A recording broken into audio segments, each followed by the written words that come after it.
আচ্ছা,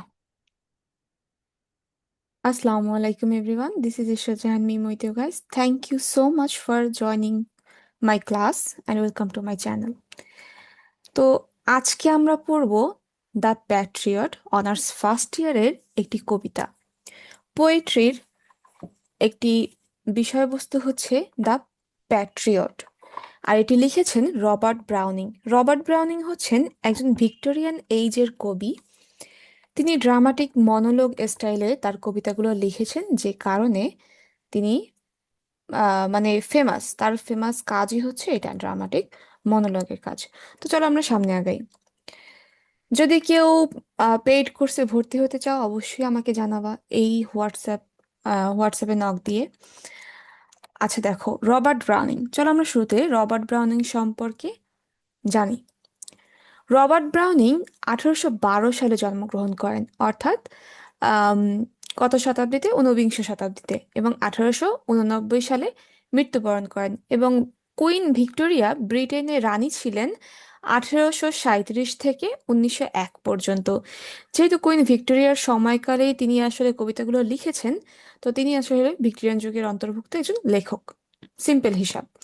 দেখো, ভিক্টোরিয়ান যুগের একজন অত্যন্ত প্রভাবশালী সাহিত্যিক ছিলেন রবার্ট ব্রাউনিং, যিনি তার বুদ্ধিবৃত্তিক গভীরতা ও কবিতার নতুন ধারার জন্য পরিচিত। তার জীবন ও কর্ম সম্পর্কে 10টি গুরুত্বপূর্ণ তথ্য আমরা চলো জানবো।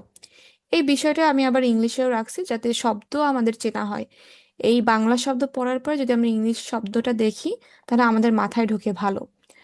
Robert Browning, 1812 to 1889, was a highly influential literary figure of the Victorian era, known for his intellectual depth and innovative approach to poetry. এরপর তো এখানে এই বাংলা অর্থেও যে চলো আমরা 10টি গুরুত্বপূর্ণ বিষয় জানি তার সম্পর্কে। ড্রামাটিক মনোলগের জনক তিনি। ব্রাউনিং ড্রামাটিক মনোলগ বা স্বগতোক্তি। আচ্ছা, এটুকু বাদ দাও, বাংলাটা লাগবে না, ড্রামাটিক মনোলগ মনে রাখো। এই পদ্ধতির উৎকর্ষ সাধনের জন্য সবচেয়ে বেশি পরিচিত। এই পদ্ধতিতে কবিতার একজন কাল্পনিক বক্তা, যিনি কবি নিজে নন, তার বক্তব্য বা অনুভূতির মাধ্যমে নিজের চরিত্র ও মানসিকতা প্রকাশ করবেন, এবং মনে হবে যেন সামনে কেউ শুনছে। তো সেইটা হচ্ছে ড্রামাটিক মনোলগ স্টাইলে লেখা কবিতা। সমালোচনা থেকে নতুন ধারার জন্ম। তার প্রথম কাব্যগ্রন্থ পলিন প্রকাশিত হওয়ার পর আচ্ছা, এটুকু লাগবে না তোমাদের, মানে কোশ্চেনের জন্য এটুকু লাগবে না। এই 1 নাম্বারটা ইম্পর্টেন্ট। তাহলে 1 নাম্বার সম্পর্কে আমরা জানি, master of the dramatic monologue. Browning is best known for perfecting the dramatic monologue technique. In this form, a fictional speaker reveals their character and psyche through their speech of expression. মাথায় রাখো, যে আর কি কাল্পনিক যে বক্তা হবে, সে কিন্তু কবি নিজে নন, অন্য কেউ, অন্য কোনো কাহিনী বলবে অন্য কেউ। 2 নাম্বার তো লাগবে না বললাম। এরপর দেখো, ব্যতিক্রমী শিক্ষা। ব্রাউনিং মূলত স্বশিক্ষিত ছিলেন। তার বাবা ছিলেন, আচ্ছা এইখান থেকে এটুকু, এখানে কি লেখা একটু বলো তো, আমার এখানে দেখা যাচ্ছে না। সামনে স্ক্রিন শেয়ারের একটা উঠে আছে। আচ্ছা, পাইছি। কোনটা আপু? আচ্ছা, হ্যাঁ এখন সরাই ফেলছি, বুঝছো, সামনে একটা স্ক্রিনে উঠেছিল, আহ, কি যেন একটা উঠেছিল। দেখো, তার বাবা ছিলেন একজন ব্যাংক ক্লার্ক, যার বিশাল ব্যক্তিগত লাইব্রেরিতে প্রায় 6,000 বই ছিল। সেখানে পড়াশোনা করেই 14 বছর বয়সের মধ্যে তিনি ল্যাটিন, গ্রিক, ফরাসি এবং ইতালীয় ভাষায় দক্ষতা অর্জন করেন। বুঝতে পারছো, তার মানে তিনি ছিলেন কি, স্বশিক্ষিত। এটাও একটা গুরুত্বপূর্ণ তথ্য তার সম্পর্কে। আর কি কারণে সে সে যে স্বশিক্ষিত, তা তো এখানে বললামই, দেখো। এরপরে চলো আমরা দেখি এক্সেপশনাল এডুকেশন, এটা ইংলিশে আবার। Browning was largely self educated. His father was a bank clerk with a massive personal library of nearly 6,000 books. Through self study there, he mastered Latin, Greek, French, and Italian by the age of 14. এগুলো কিন্তু তার সম্পর্কে খুবই গুরুত্বপূর্ণ তথ্য। এরপর দেখো, Elizabeth ব্যারেটের সাথে তার বিবাহ। একজন কবি আছেন, Elizabeth Barrett Browning. How do I love thee কবিতাটা তিনি লিখেছেন, এবং এনার হাজবেন্ডই হচ্ছে যে রবার্ট ব্রাউনিং, যার কবিতা আজকে আমরা পড়তেছি। তো দেখো, এলিজাবেথ ব্যারেট ব্রাউনিং এর সাথে বিবাহ সম্পর্কে একটু আমরা জানি। এটা জাস্ট জানার জন্য, অতটা ইম্পর্টেন্ট তথ্য না, মানে কোশ্চেনের জন্য ইন্ট্রোডাকশনে এটা লাগবে না। 1846 সালে তিনি তৎকালীন বিখ্যাত কবি এলিজাবেথ ব্যারেটের সাথে পালিয়ে বিয়ে করেন। এলিজাবেথের লেখার প্রশংসায় ব্রাউনিং চিঠি লেখার মাধ্যমে তাদের সম্পর্কের সূত্রপাত হয়। বিয়ের পর তারা ইতালিতে চলে যান এবং সেখানেই এলিজাবেথের মৃত্যুর আগ পর্যন্ত বসবাস করেন। এবং এলিজাবেথের মৃত্যু হয় কত সালে? 1861 সালে। এটা ইংলিশে পড়ার দরকার নেই, এটা জাস্ট জানার জন্য জানলাম। এরপরে দেখো, শরডেলোর ব্যর্থতা। তার 1840 সালের দীর্ঘ কবিতা শরডেলো এতটাই জটিল ও দুর্বোধ্য ছিল যে তৎকালীন পাঠকরা একে প্রায় বোধগম্যহীন বলে আখ্যায়িত করেন। এই ব্যর্থতা প্রায় এক দশকেরও বেশি সময় তার সাহিত্যিক খ্যাতিকে ম্লান করে রেখেছিল। এটাও একটা ইম্পর্টেন্ট তথ্য যে তার শরডেলো লেখাটা এতটাই ছিল যে মানুষ বুঝতে পারে নাই। দেখো, দ্য ফেইলার অফ শরডেলো, এটা সম্পর্কে জাস্ট জানবা যে তাই তিনি একটা লেখা লিখেছিলেন যেটা সবার বোধগম্য হয় না, এবং এটা একটা ব্যর্থ লেখা হয়ে দাঁড়িয়েছিল বা একটা কবিতা হয়ে দাঁড়িয়েছিল। এই জাস্ট এইটুক লিখে দিলে হবে, দ্য ফেইলার অফ শরডেলো। এটা এইটুকু লিখে দিলেই হবে, সমস্যা নেই ইন্ট্রোডাকশনে। আর যদি মনে না থাকে তাহলে লেখার দরকার নেই, তার সম্পর্কে মেইন মেইন তথ্যগুলো দিলেই হবে ইন্ট্রোডাকশনে। দেখো, the ring and the book, এটুক লাগবে না। মনস্তাত্ত্বিক বিশ্লেষণ সম্পর্কে যদি বলি, তার কবিতাগুলো আম, তার কবিতাগুলো যেমন মাই লাস্ট ডাচেস এবং পরফাইরিয়াস লাভার মনস্তাত্ত্বিক বাস্তবতার জন্য বিখ্যাত। তিনি প্রায়শই এমন জটিল বা খল চরিত্রের বক্তা বেছে নিতেন যারা পাঠকের নৈতিক বিচারবোধকে চ্যালেঞ্জ করত। এখন দেখো, দাঁড়াও একটা সেকেন্ড। আচ্ছা, এটা অতটা ইম্পর্টেন্ট তথ্য নয়। শুধু একটু জানবা যে তার পাঠকের নৈতিক বিচারবোধকে চ্যালেঞ্জ জানায়, মানে তার লেখাগুলোর ভিতরে জটিল বা খল চরিত্রের বক্তা বেছে নিতেন তিনি। দেখো, সাইকোলজিক্যাল অ্যানালাইসিস, এখানে he often chose complex or villainous speakers who challenge the reader's moral judgement. দ্বারা আমি এখানে কালার করে দিচ্ছি। এই যে এতটুকু, এখান থেকে এইখান থেকে মানে এই লাস্ট লাইনটা, এই লাস্ট লাইনটা একটু জানবা, এটা ইম্পর্টেন্ট। এবার দেখো, রেজিলিয়েন্ট অ্যাগেনস্ট ক্রিটিসিজম। এটা বাংলা পড়ি নাই না, দাঁড়াও। হুম, দেখো, সমালোচনার মুখেও অবিচল। জীবনের প্রথম দিকে কঠোর সমালোচনার সম্মুখীন হওয়া সত্ত্বেও এবং দীর্ঘদিন জনপ্রিয়তা না পাওয়া সত্ত্বেও তিনি তার পরীক্ষামূলক কাব্যধারা ত্যাগ করেননি। জীবনের শেষ দিকে তিনি একাধারে দার্শনিক ও কবি হিসেবে ব্যাপক স্বীকৃতি পান। তাহলে এখান থেকে আমরা কি জানবো যে he gained widespread through toward the end of his life. তার জীবনের শেষ সময়ে, মানে শেষ মুহূর্তে তিনি, এই যে এইটুক জানবো, he gained widespread recognition as both a philosopher and poet. একজন ফিলোসফার এবং পোয়েট হিসেবে তিনি পরিচিতি লাভ করেন। বুঝতে পারছো? এখান থেকে এই অল্প কিছু জানবো। এরপরে দেখো,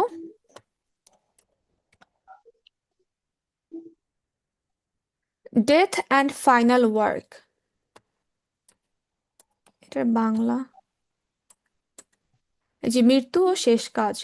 ব্রাউনিং 1889 সালের 12ই ডিসেম্বর ভেনিসে মৃত্যুবরণ করেন। কাকতালীয়ভাবে তার শেষ কাব্যগ্রন্থ অ্যাসোল্যান্ডো ফেন্সিস অ্যান্ড ফ্যাক্টস তার মৃত্যুর দিনই প্রকাশিত হয়েছিল। এটা একটা সুন্দর তথ্য যে তার মৃত্যুর দিনে একটা কাব্যগ্রন্থ আহ, প্রকাশিত হয়েছিল তার মৃত্যুর দিনই। এই যে অ্যাসোল্যান্ডো, এই কাব্যগ্রন্থটি, ফ্যান্সিস অ্যান্ড ফ্যাক্টস। তারপর ওয়েস্টমিনিস্টার অ্যাবেতে সমাধি। ইংরেজি সাহিত্যে তার বিশাল অবদানের স্বীকৃতিস্বরূপ তাকে ওয়েস্টমিনিস্টার অ্যাবের পোয়েটস কর্নারে সমাহিত করা হয়েছে, যা তাকে ভিক্টোরিয়ান যুগের অন্যতম প্রধান সাহিত্যিক হিসেবে মর্যাদা দেয়। এই যে তাকে কোথায় সমাহিত করা হয়েছে, মানে তার সমাধিটা কোথায় হয়েছে, এই সম্পর্কেও তথ্যটা দিলে হবে কি যে তাকে খুব সম্মানের সাথে একটা ভালো একটা জায়গায় সমাহিত করা হয়েছিল। তার মানে কি, তার মর্যাদাটা আরো গুরুত্ব পেয়েছে, মানে আরো তিনি আহ কি বলে গুরুত্বপূর্ণ হয়ে উঠেছিলেন ওই সময়। এই জন্যই তো তাকে একটা ভালো জায়গায় তাকে সমাহিত করা হয়েছে। তো এই তথ্যটাও যদি ইন্ট্রোডাকশনে দাও দিতে পারো, সমস্যা নেই।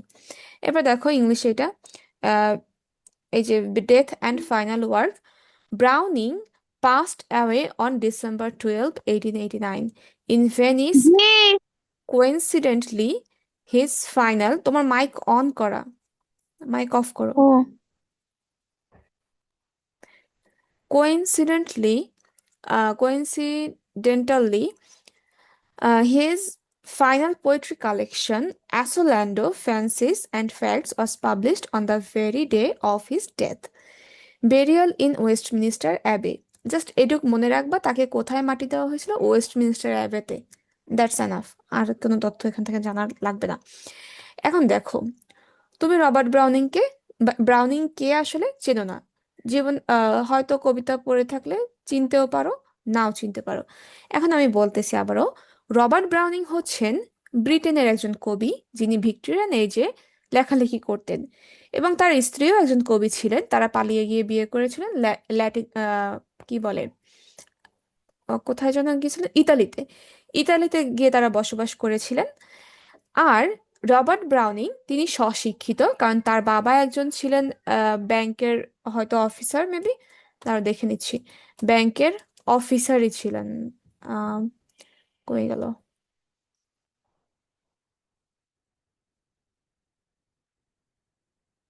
আরে, স্বশিক্ষিত, তার বাবা ছিলেন একজন ব্যাংক ক্লার্ক, যে কারণে তার লাইব্রেরিতে ছিল 6,000 বই, সেগুলোই রবার্ট ব্রাউনিং পড়তে পড়তে 14 বছর বয়সেই তিনি এই যে চারটি ভাষা, ল্যাটিন, গ্রিক, ফরাসি এবং ইতালীয় যে ভাষা, সবকিছুই দক্ষতা অর্জন করেন। আর তার সম্পর্কে বলতে গেলে, তিনি অনেক, মানে ড্রামাটিক মনোলগ তিনি সুপরিচিত করেছেন। আর ড্রামাটিক মনোলগ কি? ড্রামাটিক মনোলগ হচ্ছে ওই সকল কবিতা, যে কবিতায় একজন কাল্পনিক বক্তা থাকবে, তিনি বক্তব্য দিবেন এবং মনে হবে যেন তার কথাগুলো অন্য কেউ শুনছে। সেই কবিতাগুলোকে বলা হয় ড্রামাটিক মনোলগ, এবং রবার্ট ব্রাউনিং এই ড্রামাটিক মনোলগটিকে আহ, সুপরিচিত করেছেন। এরপর বোঝা গেছে এতটুকু? জানাও তো আমাকে। জি আপু। আচ্ছা ঠিক আছে। দেখুন, দ্য প্যাট্রিয়ট পোয়েম। এখন আমরা দ্য প্যাট্রিয়ট কবিতাটা পড়ার আগে যদি আমরা এই সম্পর্কে একটু তথ্য জেনে নেই, তাহলে পড়তে সুবিধা হবে। মানে কবিতা পড়ার সময় তোমাদের মাথায় থাকবে যে আমরা এটা পড়তেছি আসলে। ঠিক আছে, তাই আমি একটু বলে যাচ্ছি, শোনো। রবার্ট ব্রাউনিং এর দ্য প্যাট্রিয়ট কবিতাটি 1855 সালে প্রকাশিত হয়। তার মেন অ্যান্ড ওমেন নামক একটা কাব্যগ্রন্থ ছিল, পাবলিশ হয়েছিল, সেটার অন্তর্ভুক্ত একটি কবিতা, বিখ্যাত ড্রামাটিক মনোলগ। এই কবিতায় একজন দেশপ্রেমিকের জীবনের চরম উত্থান ও পতনের করুণ চিত্র ফুটে উঠেছে। বুঝলা? দি প্যাট্রিয়ট কি? একজন দেশপ্রেমিক। তো এই যে দেশপ্রেমিক যে ব্যক্তি, তার যে জীবনের চরম উত্থান এবং পতনের যে সময়টা বা চিত্রটা, ওটা ফুটিয়ে তুলেছেন। এবং এখানে এটা একটা, এই কবিতাটি ড্রামাটিক মনোলগ। আর তার মানে কি, এখানে একজন বক্তা থাকবে এবং মনে হবে যেন সে কারোর সাথে কথা বলতেছে, এরকম মনে হবে, কিন্তু বলবে শুধু সেই কথা। আর এটি 1855 সালে প্রকাশিত হয়েছিল মেন অ্যান্ড ওমেন কাব্যগ্রন্থে। এখন দেখো, যা এখানে এইমাত্র বললাম, the Patriot published in 1855 in Robert ব্রাউনিংস collection men and women is a powerful dramatic monologue that explores the tragic fall of a hero and the fickle nature of public opinion. এরপর দেখো, কবিতার মূল বিষয়বস্তু সম্পর্কে আমরা একটু জেনে নেই। কবিতাটি 1 বছরের ব্যবধানে একজন ব্যক্তির ভাগ্যের অবিশ্বাস্য পরিবর্তনের গল্প বলে। অতীতের গৌরব। আচ্ছা, একটা জিনিস খেয়াল করো, তুমি যদি ছোটবেলায় যখন আর কি ক্লাসে ভালো রেজাল্ট করছো, সেই যে ভালো লাগাটা বা সেই যে গৌরবটা, সেই যে সম্মানটা, এখন কি আর আছে? এখন কিন্তু আর নাই।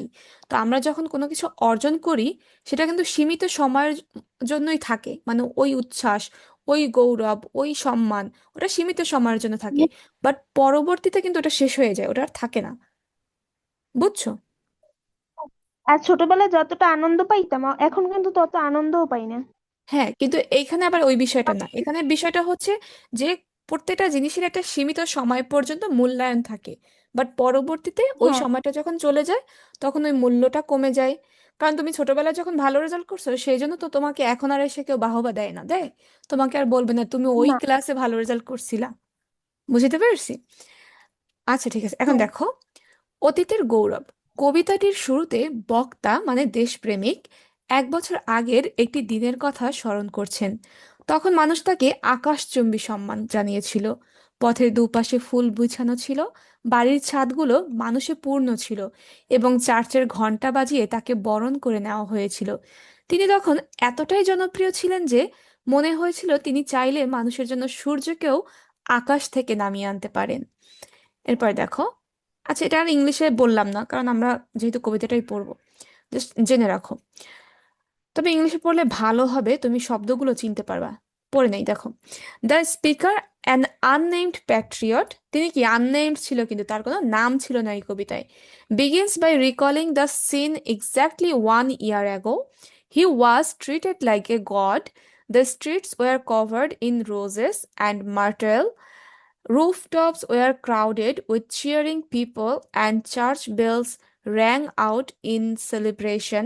He was so revered that he felt he could have faced the sun for his people had he tried. এরপর দেখো, বর্তমান পরিণতি। কিন্তু বর্তমানে পরিস্থিতি সম্পূর্ণ বিপরীত। তিনি এখন শিকলবন্দি অবস্থায় ফাঁসির মঞ্চের দিকে যাচ্ছেন। তার হাতগুলো দড়িতে এত শক্ত করে বাঁধা যে রক্ত ঝরছে, আর মানুষ তাকে লক্ষ্য করে পাথর ছুঁড়ছে। 1 বছর আগে যারা তাকে দেবতার মতো পূজা করেছিল, তারাই আজ তাকে বিশ্বাসঘাতক হিসেবে ঘৃণা করছে। এখন দেখো, ঈশ্বরের ওপর আস্থা। আচ্ছা, বর্তমান পরিণতিটা ইংলিশে একটু দেখো। The tone shifts drastically as the speaker describes his current reality. He is being led to the gallows in the rain. His wrists are bound so tightly they are bleeding. আচ্ছা, এই জিনিসগুলো না ভিজুয়ালাইজ করবা, মানে কল্পনা করবা। নিজের যে কাল্পনিক যে একটা সত্তা রয়েছে, সে তার মাধ্যমে জাস্ট ভাববা যে একজন ব্যক্তি মানে প্যাট্রিয়ট, তাকে পরের বছর কি বৃষ্টির ভিতরে হাত বেঁধে, মানে শক্ত করে হাত বেঁধে দিয়েছে, এবং এত শক্ত করে দিয়েছে যে তার হাত থেকে রক্ত বেরোচ্ছিল। এই যে দৃশ্যগুলো যদি তুমি মনে মনে ভাবো, তাহলে এই কবিতার মূল কাহিনী মাথায় একদম সেট হয়ে যাবে। বুঝছো? কবিতা কখনো পড়বাই না, একদম ভিজুয়ালাইজ করবা যে আমি এইভাবে পড়ছি বা এই দৃশ্যটা এইরকম, তাহলে এটা আত্মস্থ হয়ে যাবে একদম, কখনোই ভুলবা না। And the same public that once adored him is now pelting him with stones. এটা আমি সকল স্টুডেন্টদের জন্য বলি যে পড়ার সময় অবশ্যই অবশ্যই ভিজুয়ালাইজ করবা। যদি ভিজুয়ালাইজ করো, যদি সেন্টেন্স ভুলেও যাও, নিজের সেন্টেন্স বানাই তখন লিখতে পারবা, নিজের মনের ভাব প্রকাশ করে আসতে পারবা যে এখানে তো কাহিনীটা এরকম ছিল। বুঝতে পারছো? এখন দেখো, he has been branded a criminal for his years misdeed and his previous service is forgotten. এখন ঈশ্বরের ওপর আস্থা। এত লাঞ্ছনা ও বিপদের মাঝেও দেশপ্রেমিক দমে যাননি। তিনি বিশ্বাস করেন মানুষ তার সাথে অন্যায় করলেও ঈশ্বর তার আত্মত্যাগের যথাযথ মর্যাদা দেবেন। কবিতার শেষে তিনি বলেন, it is God shall repay, I am safer so. মানে নিজেকে একটা সান্ত্বনা দেন যে সৃষ্টিকর্তা আমাকে মানে আমার যে পাওনা সেটা বুঝিয়ে দিবেন। আমি আসলে এখন এই নিরাপদ, অর্থাৎ ঈশ্বরই এর বিচার করবেন এবং আমি সেখানেই নিরাপদ থাকবো। এটা। এরপর দেখো, despite his suffering and the betrayal of his countrymen, the patriot remains optimistic. He believes that because he has served his role and stayed true to his conscience, he will find justice and validation in God's company, declaring, It is God shall repay, I am safer so. তার মানে কি দেখো, এই যে লাইনটা, এই লাইনটা কি একটা কোটেশন না? খুবই গুরুত্বপূর্ণ একটা কোটেশন। যে শেষে তিনি কিসের মাধ্যমে নিজেকে আহ আত্মতৃপ্তি দেন বা সন্তুষ্টি লাভ করেন, যে it is God shall repay, I may safer so. তো এই লাইনটা খুবই গুরুত্বপূর্ণ। আচ্ছা চলো সামনে আগাই। আচ্ছা, আমি আবারও বলছি, যদি কেউ পেইড কোর্স করতে চাও তাহলে আমাকে অবশ্যই হোয়াটসঅ্যাপে নক দিবা। আচ্ছা দেখো, দ্য প্যাট্রিয়ট। আচ্ছা, কবিতাটা কি দেখা যাচ্ছে? আমি অনলাইনে এরকমের একটু ঝাপসা পাইছি, বুঝছো কবিতাটা? হ্যাঁ, দেখা যায়। আচ্ছা ঠিক আছে, দেখো তাহলে আমি কবিতাটা পড়ি। It was roses, roses all the way. আচ্ছা, কবিতার শুরুতে আমি একটু বলে নেই। দি প্যাট্রিয়ট কবিতাটি লিখেছেন রবার্ট ব্রাউনিং। এটি 1855 সালে পাবলিশ হয়েছিল, মানে প্রকাশিত হয়েছিল কোথায়? একটা কাব্যগ্রন্থে, মেন অ্যান্ড ওমেন, সেই কাব্যগ্রন্থের একটা কবিতা এটা। আর এখানে 6টি স্তবক রয়েছে, মানে 6টা স্ট্যাঞ্জা, 6 স্ট্যাঞ্জা। প্রত্যেকটা স্ট্যাঞ্জায় 5টি করে লাইন আছে, তার মানে 5 ছক 30টি লাইন এই কবিতায়। মোট কয়টি লাইন? 30টি লাইন। এখন দেখো প্রথম স্তবকে, it was roses, roses all the way, with myrtle mixed in my path like mad. মানে 1 বছর আগে ঠিক এই দিনেই নেতাকে যখন বরণ করে নেওয়া হয়েছিল, তখন রাস্তায় পুরোটা পথ গোলাপ ফুলে দিয়ে ঢেকে দেওয়া হয়েছিল। আর যে with myrtle mixed in my path like mad, গোলাপের সাথে মির্টাল ফুলও পাগলের মতো ছড়িয়ে দেওয়া হয়েছিল, যা তার সম্মান ও ভালোবাসার প্রতীক। The house roof seem to heave and sway. House roof বলতে বোঝাচ্ছে বাসার যে ছাদগুলো, সেগুলো দেখতে মনে হয়েছিল মানে মানুষের ভিড়ে বাড়ির ছাদগুলো যেন নড়ে চড়ে উঠেছিল, মানে মানুষের আনন্দ ও উত্তেজনার বহিঃপ্রকাশে। The church spires flames, such flags they had. গির্জার গুলোতে পতাকা উড়ছিল, যা আগুনের শিখার মতো উজ্জ্বল দেখাচ্ছিল। বুঝছো? গির্জার উপরে যে পতাকাগুলো ঝুলছিল বা উড়ছিল, সেগুলো কি আগুনের মতো জ্বলজ্বল করছিল। এই year ago, on this very day, ঠিক 1 বছর আগে আজকের এই দিনেই এই ঘটনা ঘটেছিল। তো ইনি বলতেছে কি, মানে আজকের এই দিনই ঘটনা ঘটেছিল। এই কথাটা কিন্তু তিনি কোন সময় বলতেছিল, মানে ভাবতেছিল বা বলতেছিল যখন তাকে নিয়ে যাওয়া হচ্ছিল কোথায়, তাকে মৃত্যুদণ্ড দেওয়া হবে সেখানে। আচ্ছা দেখো, the air broke into a mist with bells. গির্জার ঘন্টার শব্দে বাতাস যেন কেঁপে উঠছিল। এক অদ্ভুত আবেগময় আম, পরিবেশ তৈরি হয়েছিল। The old walls rocked with the crowd and cries. মানুষের জয়ধ্বনিতে পুরনো দেয়ালগুলো যেন কেঁপে উঠছিল। Had I said, good folk, mere noise repels, but give me your sun from yonder skies. এই লাইনটাও কিন্তু গুরুত্বপূর্ণ। এই যে give me your sun from yonder skies, কবি বলেছেন তিনি যদি তখন তাদের বলতেন, এই শোরগোল ভালো লাগে না, বরং আমাকে ওই আকাশ থেকে সূর্য এনে দাও, তবুও তারা তা করার চেষ্টা করত। বুঝছো? Had I said, good fold, mere noise repels, but give me your sun from yonder skies. They had answered, and afterward, what else? লোকেরা তখন সানন্দে জিজ্ঞেস করত, তারপর আর কি করতে হবে? অর্থাৎ তারা তখন তার জন্য যে কোনো অসম্ভব কাজ করতে প্রস্তুত ছিল। বুঝতে পারছো? মানে তাকে এতটাই সম্মান করছে তখন, যে তাকে, সে যদি চাইতো যে আমাকে সূর্য এনে দাও, সে তারা তাকে তাও এনে দিত। এতটাই তাকে সম্মান করতো। এবং তারপরও সূর্য এনে দেওয়ার পরও হয়তো জিজ্ঞাসা করতো যে এরপর তুমি কি চাও। মানে এতটাই সম্মান ভালোবাসা তারা শো করছে তাকে। এরপরে দেখো, alack. It was I who lived at the sun, to give it my loving friends to keep. আচ্ছা, হাই, এই যে alack, it was I who lived at the sun. হাই, আমি সেই ব্যক্তি যে আকাশের সূর্য ধরার চেষ্টা করছিলাম। To give it my loving friends to keep, আমার প্রিয় বন্ধুদের বা জনগণকে দেওয়ার জন্য। Naught man could do, have I left undone. মানুষের পক্ষে সম্ভব এমন কোনো কাজ আমি বাকি রাখিনি। And you see my harvest what I reap, this very day now a year is run. আর 1 বছর পর আজ আমি কি ফসল পেলাম, তা তোমরা দেখতেই পাচ্ছ। মানে জনপ্রিয়তা থেকে তিনি এখন দেশদ্রোহী হয়ে গিয়েছেন। There's nobody on the housetops now. আজ ঘরের ছাদে আর কেউ নেই। Just a palsied few at the window seat. শুধু অসুস্থ বা বৃদ্ধ কিছু মানুষ জানালা দিয়ে তাকিয়ে আছে। এই যে প্যালসিড ওয়ার্ড, এটা কিন্তু মনে রেখো।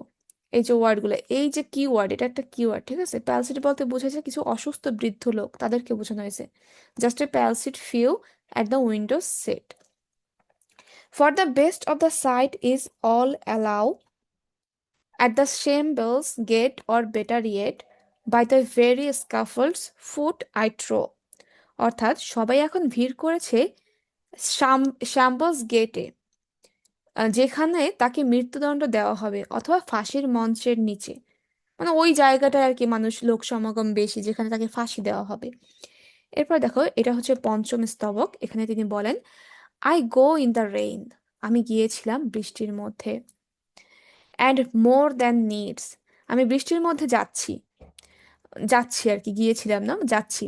কারণ তিনি তো এখন বর্তমানের কথা বলতেছেন। আর আমার হাতগুলো খুব শক্ত করে আহ দড়ি দিয়ে বাঁধা হয়েছিল। এরোপ কাটস বোথ মাই রিস্ট রিস্ট বিহাইন্ড। এটা রিস্ট হবে, আই থিঙ্ক বানানটা একটু এখানে ভুল আছে, কারণ WRISTS। তবে মেইন বইতে দেখবে এটার বানানটা কি। যদি এই লাইনটা তোমরা কোটেশন হিসেবে ইউজ করো, তাহলে মেইন বইতে যা লেখা তাই লিখবা। দড়িটি আমার হাতের কবজিতে কেটে বসছে। And think by the feel my forehead bleeds. আর মনে হচ্ছে আমার কপাল থেকে রক্ত ঝরছে। For they fling whoever has a mind stones at me for my year's মিসডিড।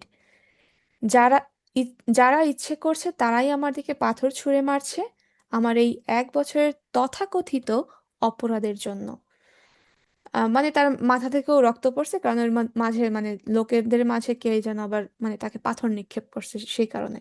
এবং তার যে 1 বছরে সে যে ভুল করছে সেই জন্য, তথাকথিত ভুল। এরপর দেখো, Das I entered and thus I go. ঠিক আমি ঠিক এভাবেই প্রবেশ করেছিলাম, মানে বিজয়ের বেশে, আর এভাবেই অপমানিত হয়ে চলে যাচ্ছি। In triumphs people have drop down dead. মানুষ যখন খুব বেশি জনপ্রিয়তা পায় তখন তারা মারা যায়। অর্থাৎ পরিণতি এমনটাই হয়। Paid by the world, what dost thou owe me, God might question now instead, it is God shall repay, I am safer so. এই যে লাইন, এই তিনটা কোটেশন দিলে আমার মনে হয় এই তিনটা লাইন যদি দাও তাহলে বেস্ট হবে। আর যদি তিনটা মনে না রাখতে পারো তাহলে শেষের 2টা লাইন অবশ্যই দিবা, কারণ মোস্ট ইম্পর্টেন্ট এটা। এই কবিতা দিয়ে যে কোশ্চেনই আসুক না কেন এই কোটেশন দেয়া যাবে, সমস্যা হবে না। ঈশ্বর হয়তো, এখন অর্থ দেখো, ঈশ্বর হয়তো আমাকে জিজ্ঞেস করতেন, পৃথিবী তো তোমাকে সব দিয়ে দিল, এখন তুমি আমাকে কি দেবে? কিন্তু এখন আমি নিরাপদ, কারণ আমার পার্থিব বিচার হয়ে গেছে।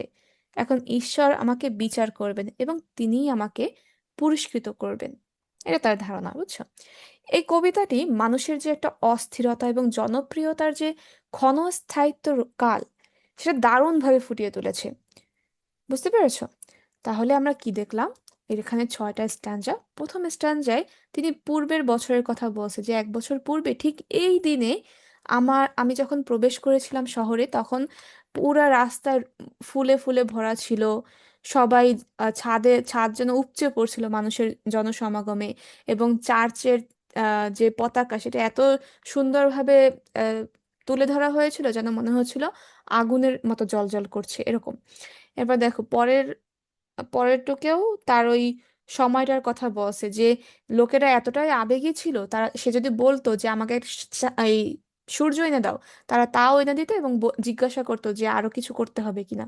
এরপর তৃতীয় স্ট্যান্ডার্ড বলছেন কি, দেখো, তৃতীয় স্ট্যান্ডার্ড বলছে কি, যে হ্যাঁ আমি সেই ব্যক্তি যে, মানে তিনিও আসলে ওই লোকদের জন্যই যদি সূর্য আনার মতো মানে চেষ্টা করেছিল।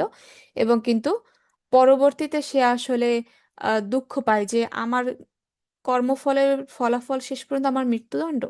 এই একই দিনে আমি 1 বছর পূর্বে একই দিনে আমি সম্মান পেয়েছি, আর আজকে এই একই দিনে দেশদ্রোহিতার অভিযোগে আমাকে মৃত্যুদণ্ড দেওয়া হচ্ছে। এটা তৃতীয় স্ট্যান্ডার্ডে তিনি বলে। এরপরে চতুর্থ স্ট্যান্ডার্ডে বলে কি, যে আহ, আজকে আর ঘরের ছাদে কেউ নাই, শুধুমাত্র কিছু বয়স্ক অসুস্থ ব্যক্তিরা ছাদের মানে জানালা দিয়ে তাকিয়ে আছে, আর অন্য সবাই এই শ্যাম্বলস গেটে ভিড় করেছে।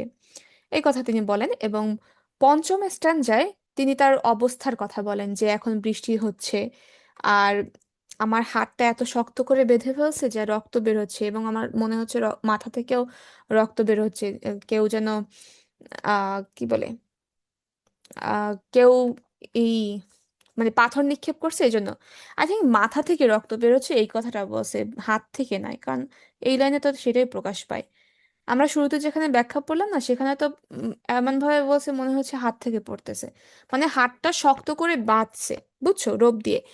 আর যেটা হাতে কাট, a rope cuts both my wrists, ও আচ্ছা, মানে হাত কেটে গেছে, তাহলে তো রক্তই বেরোবে স্বাভাবিক। তাহলে হাত থেকেও রক্ত বেরোইছে, আর কপাল থেকেও, কারণ কেউ একজন পাথরও নিক্ষেপ করছে তাকে।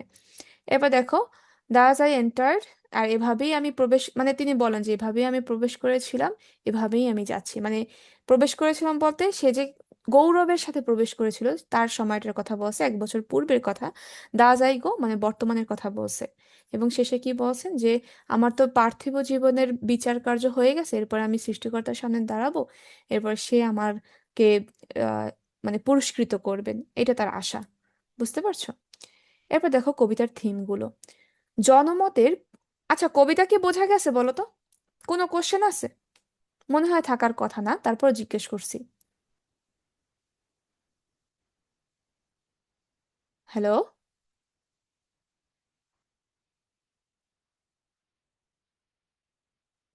কোনো কোশ্চেন আছে? না। আচ্ছা ঠিক আছে, তাহলে দেখো আমরা থিম দেখি। থিম হচ্ছে কবিতার মূল বিষয়বস্তুগুলোই হচ্ছে থিম। ঠিক আছে, এখন দেখো, জনমতের পরিবর্তনশীলতা, এটা হচ্ছে একটা থিম। কৃতজ্ঞতা ও বিশ্বাসঘাতকতা, এটাও একটা থিম। ফলাফলের ঊর্ধ্বে নৈতিকতা, এটাও একটা থিম। এখন একটা জিনিস খেয়াল করো, এই যে জনমতের পরিবর্তনশীলতা, ব্রাউনিং এখানে দেখিয়েছেন যে জনসাধারণের ভালোবাসা বা ঘৃণা খুবই ক্ষণস্থায়ী। মানুষ খুব দ্রুতই কারো প্রতি তার দৃষ্টিভঙ্গি পরিবর্তন করতে পারে। আর কৃতজ্ঞতা ও বিশ্বাসঘাতকতা, আহ সমাজ কিভাবে একজন বীরকে মুহূর্তের মধ্যে অপরাধী হিসেবে গণ্য করে তা এখানে ফুটিয়ে তোলা হয়েছে। ফলাফলের ঊর্ধ্বে নৈতিকতা, বক্তার মনে কোনো আফসোস নেই, কারণ তিনি জানতেন তিনি তার কাজ করেছেন পার্থিব সুখ বা সম্মানের চেয়ে তিনি আধ্যাত্মিক বিচার বা ঈশ্বরের সিদ্ধান্তের ওপর বেশি আস্থা রেখেছেন। এবার দেখো থিম, এই ইংলিশের থিমটা দেখো, মানে বাংলায় তো দেখলাম, এখন ইংলিশে দেখো, the fickleness of public opinion. যদি তোমাকে বলে দি প্যাট্রিয়টের থিমগুলো লিখো, তাহলে লিখবা কি? The fickleness of public opinion, transient nature of fame, betrayal and heroism, আর রিলিজিওসিটি অ্যান্ড ডিভাইন জাস্টিস। এই যে 4টা থিম, এই কয়টা উল্লেখ করবা। এরপর যদি বলে থিমগুলো ব্যাখ্যা করো, তখন তুমি এই ব্যাখ্যাগুলো লিখবা। আর যদি না ব্যাখ্যা কর, মানে ব্যাখ্যা করতে যদি না বলে, তাহলে আর ব্যাখ্যা লেখার দরকার নেই। কিন্তু এক্স্যাক্টলি যদি মানে ইন্ট্রোডাকশনে থিম লেখো যে দি প্যাট্রিয়ট কবিতায় এই এই থিমগুলো আমরা পেয়েছি, সেগুলো কি হচ্ছে? The fickleness of public opinion. Browning highlights, মানে এই হেডলাইনগুলো লিখবা শুধু, বুঝছো? আর যদি ব্যাখ্যা চাই তখন এই ভিতরের কাহিনী লিখবা। Browning highlights how quickly the masses can turn from hero worship to hatred. The patriot is essentially the same person he was a year ago, but the public's perception of him has completely inverted. Transient nature of fame, the poem illustrates that worldly glory is fleeting, success and status are unstable and can be lost as quickly as they are gained. Betrayal and heroism. The patriot sacrificed for his people, yet he is betrayed by them. The poem serves as a critique of societal hypocrisy and the ingratitude of the masses. এখন দেখো, religiosity and divine justice. The poem ends on a spiritual note by placing his fate in God's hand. The speaker contrasts the unjust, impulsive nature of human society with the steady, fair judgment of the divine.